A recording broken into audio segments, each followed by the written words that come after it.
Hi everyone, this is Jim. Welcome to this post-mortem of my Blitz game number 756.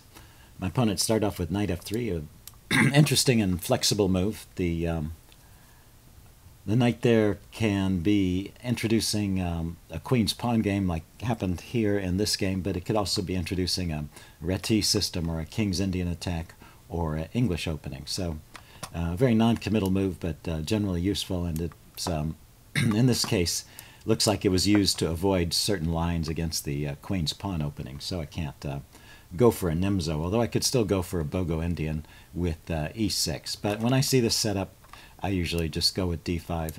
It's part of the way I have of playing, which kind of simplifies the number of positions that I have to look at. But certainly there are other moves in that position that are quite playable. Let's see. So he went with bishop g5, and right here, I forget. I should have played knight e4. I went with e6, which is the way I always played previously, but I've looked this position up before, and knight e4 is just the better move, and black can pretty much equalize immediately. I looked at the line a little bit. Black can even continue with c5 because the knight is defending c5, although he can continue developing for a while first. And if white tries to hold on to a pawn with c3 threatening b4, then you can just grab the pawn like this. Anyway, it's a fine position for black. But in this game I played e6. I mean, this is not a horrible move, it's just that it's not the best, and white can still get some kind of advantage by playing c4, going for queen's gambit. Declined position, but he went with e3, and after a few moves, actually he declines to commit his c-pawn for quite a while. He brings his knight out, I castle, and he goes knight to e5, still not committing his c-pawn. And let's see, I kicked the bishop here. Okay, we're out of the book at this point. And and he took. That was probably a mistake. After the next couple of moves, black starts to get an advantage in this game. He could retreat the bishop. The engine prefers the retreat to f4. Seems like a good square for that bishop. But after this move, well, the exchange first, and then knight d to f3, the chess engine starts to give black a significant edge here. So, yeah, just not the most accurate play from white.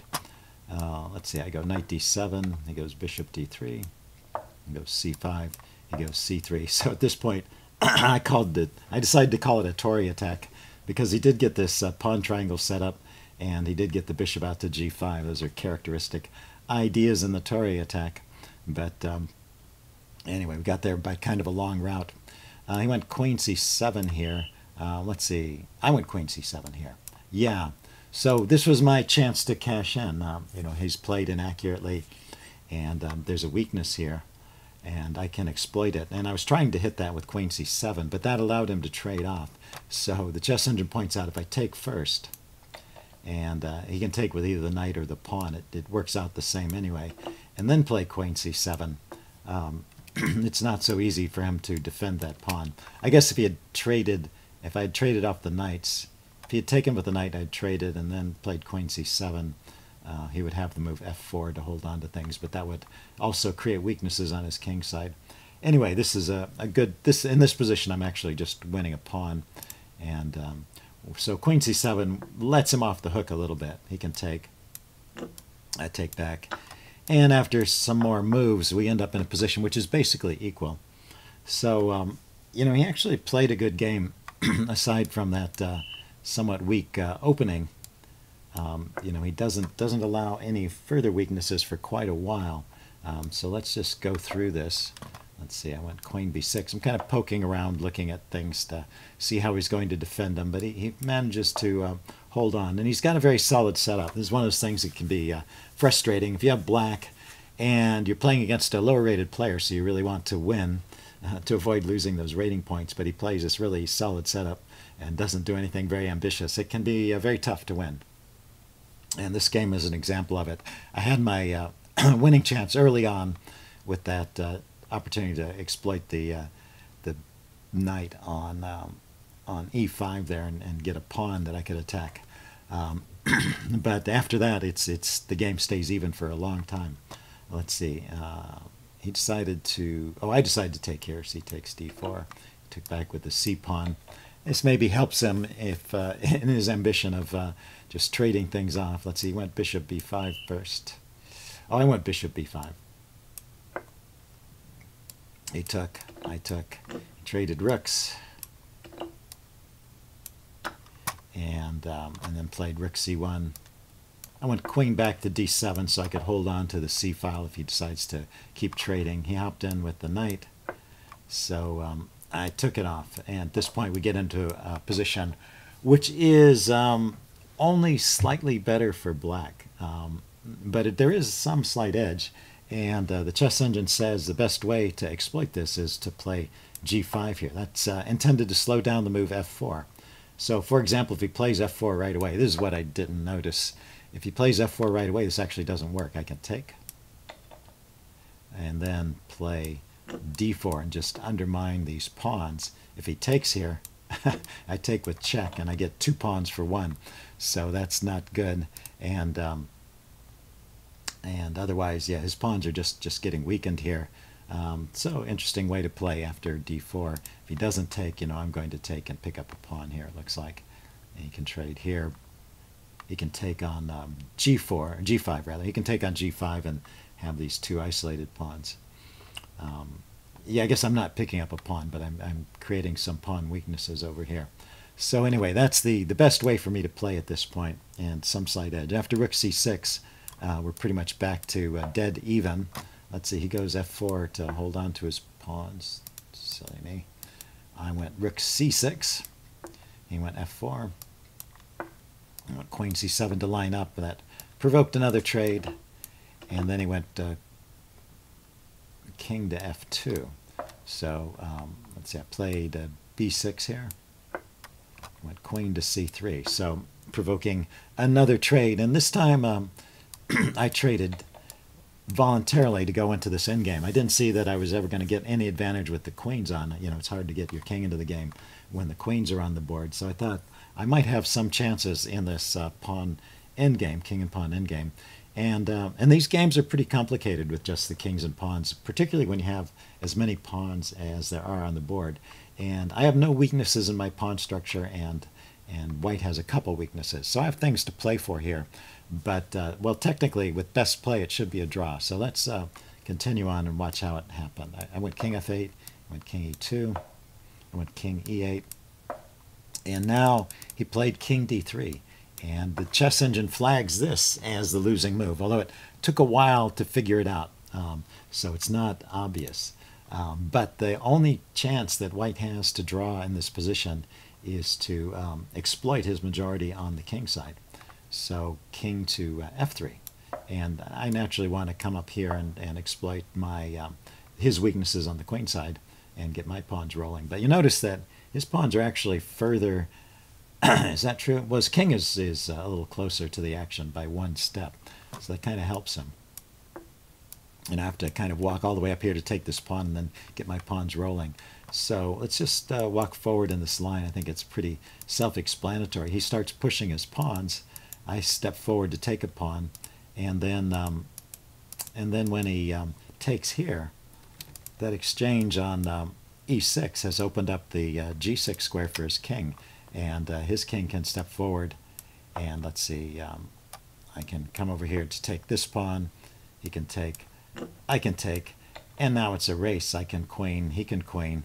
Yeah, the chess engine rates this as, actually I think at this point it's starting to give white an advantage. I think it's possibly queens first. Or after he queens, he has an extra pawn. I guess that's what it is. Anyway, that was his chance to draw. And it's a little bit counterintuitive because when I'm trying to draw a king and pawn endgame where I'm worse, I always just want to mimic the action of my opponent's king because I want to prevent the king from breaking through. So I thought king d3 was a pretty natural move. Obviously, I'm coming over here to this side. And then I thought c4 was a losing move in the game, but I looked at a couple other lines with the chess engine.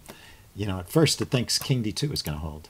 And so I followed this out for a few moves. Say I come forward with my king, and he just kind of sits on the position. And by the time I walked it forward this far, the chess engine says, oh, sorry, I was wrong. Black is winning here. And let's see, the same thing happened with king to d4. If he brings his king forward, I can do the same thing. Let's see, this is a different idea. He plays e4. It's a different idea, but the same thing happens. As I start marching my king forward, play b5 here.